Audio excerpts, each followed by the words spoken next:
ব্যক্তির লাভ ক্ষতি থেকে শুরু করে রাষ্ট্রের উন্নয়ন সবকিছুর পেছনেই থাকে অর্থনীতির অবদান। সেজন্য দরকার আর্থিক হিসাব নিকাশ আর অর্থনীতির চুলচেরা বিশ্লেষণ। আর এই বিশ্লেষণ নিয়ে ডিবিসি নিউজের সাপ্তাহিক আয়োজন অর্থনীতির সংলাপ।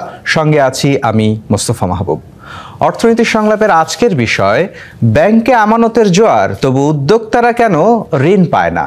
এই বিষয় নিয়ে আলোচনায় আজ আমাদের সঙ্গে স্টুডিওতে আছেন স্ট্যান্ডার্ড ব্যাংক পিএলসির ব্যবস্থাপনা পরিচালক ও প্রধান নির্বাহী মোহাম্মদ হাবিবুর রহমান, আছেন Dhaka chamber of commerce and industries DCCI এর সাবেক সভাপতি আশরাফ আহমেদ, এবং আছেন Bangladesh institute of bank management BIBM এর সাবেক মহাপরিচালক ডক্টর তৌফিক আহমেদ চৌধুরী। আপনাদের তিনজনকেই স্বাগত।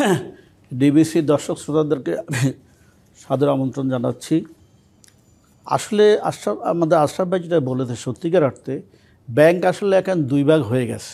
একটি হচ্ছে যেটা বলছে যে প্রায় 15-20টা ব্যাংক আছে যাদের আর্থিক অবস্থা খুবই ভালো, এবং প্রায় 30টা এবং 35টা ব্যাংকের অবস্থা এটা বলা চলে কোনো রকম চলছে তারা। আর প্রশ্ন হচ্ছে, একটা ব্যাংকের কাছে একটা কাস্টমার কী চায়?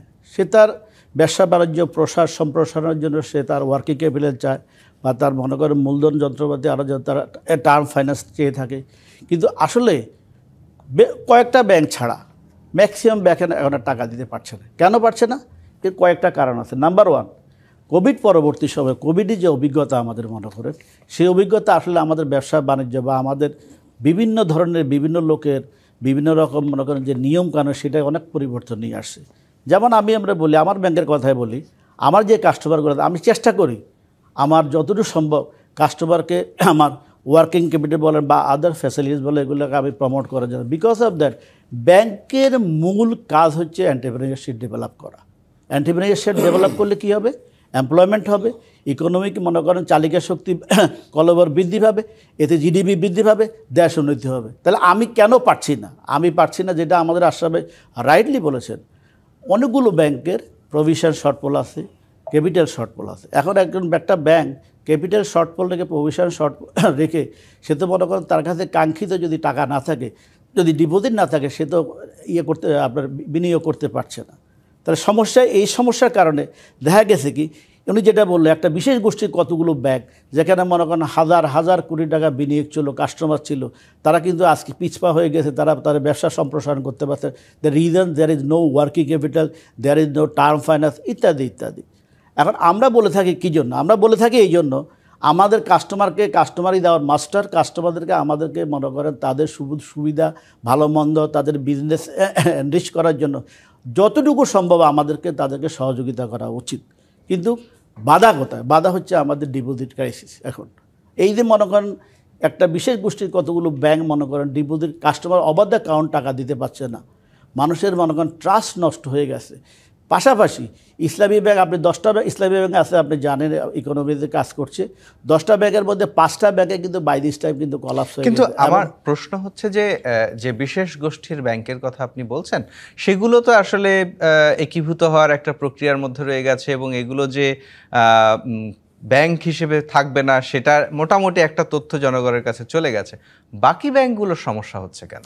বাকি ব্যাংকগুলোর সমস্যা হচ্ছে ডিপোজিট ক্রাইসিস। আসলে সত্যিকার অর্থে মানে কেন তারা ডিপোজিট আনতে পারছে না? ডিপোজিট আনতে পারছে না মনে করেন, আমি আপনাদেরকে একটা স্ট্যাটিস্টিক্স দেই। আমাদের 24 থেকে 25 সালে আমাদের deposit growth overall 9.45%, whereas investment growth হচ্ছে কত? 6.25%। যেটা তো এখন ডিপোজিট গ্রোথ থাকা সত্ত্বেও ইনভেস্টমেন্ট গ্রোথটাকে আমরা একটা স্ট্যান্ডার্ড লেভেলে নিয়ে যেতে পারছি না। রিজন হইলো মনে করেন এখন প্রত্যেকটা মানুষ বা ব্যাংকার আমরা যারা আছে, আমরা আনসার্টেনিটির মধ্যে কাজ করতেছি। আমাদের মেইন কাজ হচ্ছে to assess the risk and to find out the inherited রিস্কটা মিনিমাইজ করে আমাদের ফাইন্যান্স করা।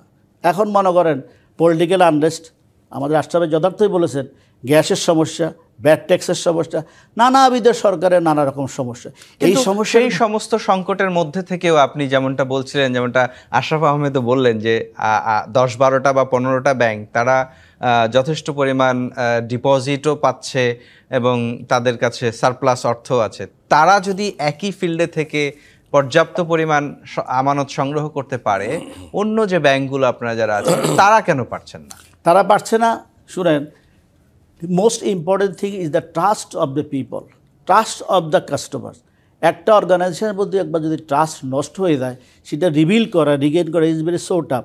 আপনি দেখেন যেই 10টি ব্যাংক বা 12টি ব্যাংক ভালো করছে, তারা কিন্তু আপনি দেখেন, আপনি যদি ইনভেস্টমেন্টের দিকে তুলনা করেন, ইনভেস্টমেন্টের চেয়ে তারা কি গভর্নমেন্ট বন্ডে তারা ফাইন্যান্স করতেছে বেশি। Because of that it is secured. আমরা চাচ্ছি না, বা কেউ অনেকে চাচ্ছে না এখন, যে এই পলিটিক্যাল যে একটা আনরেস্ট আছে বা কোনো পলিটিক্যাল গভর্নমেন্ট নাই, এই অবস্থায় আমি একটা ফাইন্যান্স করব, এর রিস্ক অনেক বেশি। কিন্তু আপনার কাছে রহমান, আপনার কাছে জানতে চাইলাম 5ই আগস্টের পরে অন্তর্বর্তী সরকার ক্ষমতায় আসার পর আসলে পরিচালনা পর্ষদের প্রভাব এই ব্যবস্থাপনা ক্ষেত্রে কতটুকু কমেছে নাকি বেড়েছে, নাকি আপনারা স্বাধীনভাবে কাজ করতে পারছেন? এটি একটি অত্যন্ত গুরুত্বপূর্ণ প্রশ্ন। আমরা সবাই জানি একটা ভালো বোর্ড, ভালো ম্যানেজমেন্ট মানে ভালো ব্যাংক। আপনি দেখেন যে ব্যাংকগুলো সমস্যায় জর্জরিত, বিশেষ করে 5টা ব্যাংক আর অন্যান্য ব্যাংকগুলো আছে।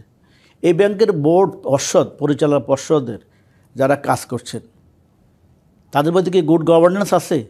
তাদের মধ্যে মনে করেন কর্পোরেট কালচার আছে? তাদের মধ্যে ট্রান্সপারেন্সি আছে?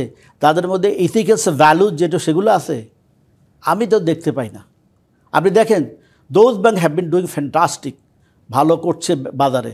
প্রত্যেকটা ব্যাংকের board, they are very conscious, they are very intelligent, they are very knowledgeable person how to handle the business. Most of the ব্যাংকসের, আমাদের যে ব্যাংকগুলো মনে করেন বোর্ড আছে, পরিচালনা পর্ষদ আছে, আমি সম্মানের সাথে বলতেছি, অনেকেই অনেক কিছু বুঝতে চায় না। সবাই আমি ব্যাংকের ডিরেক্টর, আমি ব্যাংকের মালিক, আমাকে এই করতে হবে, ওইটা দিতে হবে, এই কাজ করতে হবে, ওইখানে যেতে হবে, সেখানে করতে হবে।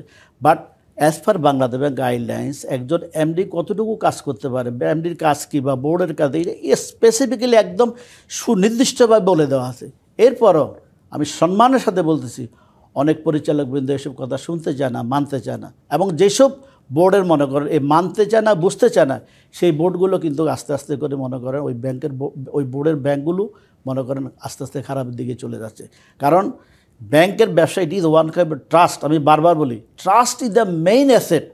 আপনি যখন দেখেন একটা ব্যাংকের বোর্ডের চেয়ারম্যান বা একজন ডিরেক্টর মনে করেন সেটা অসৎ কাজ করতেছে, সাথে সাথে পরের দিন পত্রিকায় চলে আসতেছে, এবং পিপল লুজিং দেওয়ার টেস্ট অন দ্য ব্যাংক, যে এই অবস্থা হয়ে যাচ্ছে। আপনি জেনে থাকবেন একটা ব্যাংক মনে করেন ভেরি রিসেন্টলি মনে করেন নতুন বোর্ড হয়েছে, মনে করেন আগের বোর্ড বাদ দিয়ে কী করেছে, ওনারা আসছে, ভালো কথা, কাজ করছে, কিন্তু ওনার বিল্ডিং, ওনার বিল্ডিং, ওনার বিল্ডিংয়ে থাকতে হবে হেড অফিস, ওনার শাখা ওনার বিল্ডিংয়ে থাকতে হবে। এই যে একটা নেপোটিজম বা একটা স্বার্থপরতা, তাহলে এগুলো কি মনে করেন গুড গভর্নেন্সের মধ্যে পড়ে? এগুলো কি কর্পোরেট কালচারের মধ্যে? Never and ever. But we have been practicing this things in the banking arena. ফলশ্রুতিতে কী হচ্ছে? মানুষের ট্রাস্ট নষ্ট হয়ে যাচ্ছে। আপনি যেখানে ভাড়া 200 টাকা, সেটা 2000 টাকা দিয়ে ভাড়া দিচ্ছে। তাহলে এই যে কর্পোরেট কালচার বা গুড গভর্নেন্স কোথায়? নাই, না থাকার কারণে আজকে এই ব্যাংকগুলো মনে করেন ক্ষয়িষ্ণুতার দিকে যাচ্ছে, পরিবর্তনের ছোঁয়া আসলে সেখানে লাগে। আমরা দেখি তো আসলে বেশিরভাগ ক্ষেত্রে এই ব্যাংকগুলোতে কোনো না কোনো ব্যবসায়ী গ্রুপ বা ব্যবসায়ী প্রতিনিধি সেখানে। সামগ্রিক পরিসংখ্যান দেখি আসলে সব মিলিয়ে এই আমানত বাড়ছে, কিন্তু তার সুবিধা আসলে উদ্যোক্তারা খুব একটা পাচ্ছে না। এই যে দুই ধরনের ব্যাংকিং আমরা বললাম শুরুতেই, এই অসমতা, এটিকে আসলে কিভাবে একটা ফেয়ার মার্কেট কম্পিটিশনের মধ্যে আনা যায় বলে আপনার কাছে মনে হয়? সেই পরামর্শ শুনে শেষ করতে চাই। আসলে আমরা যেটা একটু আগে আলোচনা করেছি, সত্যিকার অর্থে এটা চলে আসছে। আমি বলি যে এই ব্যাংকগুলো ভালো করছে, তাদের কাছে উদ্বৃত্ত টাকা আছে, কিন্তু টাকা তারা কিন্তু বিনিয়োগ গ্রহীতাকে দিচ্ছে না। কেন দিচ্ছে না? দেয়ার আর সাম অবভিয়াস রিজন। আমি একটু আগে বলেছি যে কোভিড 2019 সালের পর থেকে মানুষের রিপেমেন্ট বিহেভিয়ারটা কিন্তু অনেকটা চেঞ্জ হয়ে গেছে। অনেক কাস্টমার আছে, আমি সম্মানের সাথে বলছি, they have enough cash flow, they have no liquidity problem, তারা ব্যবসায় ভালো করছে, কিন্তু অনেকে টাকা দিতে চাচ্ছে না, উইথ দ্য প্লিয়ার যে আমার আসলে ব্যবসা বাণিজ্য ভালো হচ্ছে না। নাম্বার 2, যেটা আমি মনে করি, যেটা আমাদের ব্যাংকার যারা আমরা মনে করেন ব্যাংকিং সেক্টরে কাজ করছি, আসলে ব্যাংকারের কাজ কি? The main objectives of A bank to create the entrepreneur. কিন্তু এন্টারপ্রেনিয়ার ক্রিয়েট করার জন্য আমাদের যে ডিপোজিটটা আমার পাওয়ার দরকার, আমি তো সেটা আমার কাছে অ্যাভেলেবেল নাই। যাদের কাছে আছে তারাও কিন্তু এখন মনে করেন সে কি ফিল করছে এনাদেরকে দেওয়ার জন্য। আশরাফ ভাই খুব ভালোই বলেছেন একটা সুন্দর কথা, যে আমার মনে করেন 5টা ব্যবসা আছে, আমি একটা ব্যবসা ওই যে 5টা ব্যাংকের মধ্যে আমার কনফাইন্ড হয়ে গেছে, সেখানে খারাপ হয়ে গেছে, যার কারণে আমি মনে করি ভালো 5টা ব্যাংক আমি ব্যবসা করতে পারছি না। তাহলে আমি having a good intention, I am not able to have the money from those bank, because of that আমি এখানে ক্লাসিফাইড হয়ে গেছি। This is one of the reasons. আরেকটা যেটা সমস্যা আমাদের, আমরা মনে করি আসলে আমরা মনে করেন সবাই আমরা স্বল্প সময়ে টাকা কামাই করার জন্য আমরা সবাই উদ্গ্রীব, কীভাবে how we can make the money very shortest possible time. কিন্তু ব্যাংক তো এরকম না, ব্যাংক হচ্ছে স্লো অ্যান্ড স্টেডি, এই অবস্থা চলবে। আপনি একটা জিনিস রিস্ক অ্যাসেসমেন্ট করবেন, আপনি লিকুইডিটি দেখবেন, তার ব্যবসার সার্বিক দিক বিবেচনা করে আপনি আমাদের শেষ করতে হবে। সুতরাং আমার একটাই কথা, আমাদের কাস্টমারের নিরাশ হয়ে চলবে না। আমি মনে করি central bank they have taken a number of programs, আমি আশাবাদী, আমি অপটিমিস্টিক, ইনশাআল্লাহ অদূর ভবিষ্যতে সেন্ট্রাল ব্যাংক যে মনে করেন যে কার্যক্রম নিয়েছে, অদূর ভবিষ্যতে ইনশাআল্লাহ আমার মনে হয় কাস্টমার একটা ঘুরে দাঁড়াবে ইনশাআল্লাহ। আবারও সুদিন আসবে। আপনাদের তিনজনকে অসংখ্য ধন্যবাদ, আমাদেরকে সময় দিয়েছেন। ধন্যবাদ দর্শক শ্রোতাকে। দর্শক, আজকের মতো বিদায় নিচ্ছে অর্থনীতি সংলাপ থেকে। ডিবিসি নিউজের সঙ্গেই থাকুন 24 ঘন্টা।